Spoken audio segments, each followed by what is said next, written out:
біз сол Жаркент аймағы Көктал округтік әкімінің қарасты Аққұдық ауылына шекаралас Ақжазық деген ауылда тұрамыз. Округіміз бір.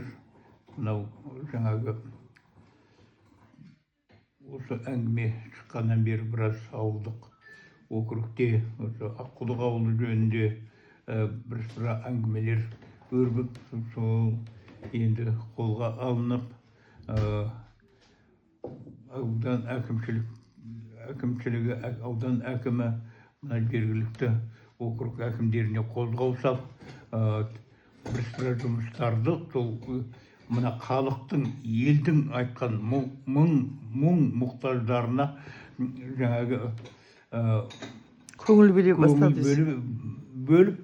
Көңіл бөліп, арнайы сол адамдарды шақырып, приемда сол бет-бет сөйлесіп отырып, арнайы тапсырмалар беріп, жаңағы жайылым, жер жөнінде, жол жөнінде, тағы басқа саябақ жөнінде әңгімелер өрбіп, соның бәрін жаңағы тапсырма беріп, жақында орындалатын болып шешіліп отыр.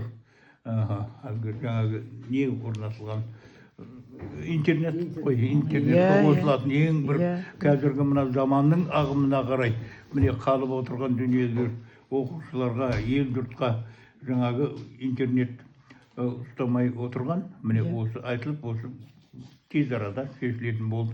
Соған енді рахмет айтамыз. Қарагөз бе? Мына елдің мұң мұқтажын келіп осылай бір жақсы неге жеткізгеніңізге рахмет. Жұмысыңызға жаңағы табыс тілейміз. Ояқтағы жаңағы әріптестеріңізге де осы ел үшін еңбек ете беріңіздер де біз қуаныштымыз. Ауылда тұрғаннан кейін дендеріңіз сау болып, аман есен осы елдің мұң мұқтажын шешіп, мына билікпенен қара халықтың арасында байланыс болып жүре беріңіздер деп тілек айтамын. Рахмет.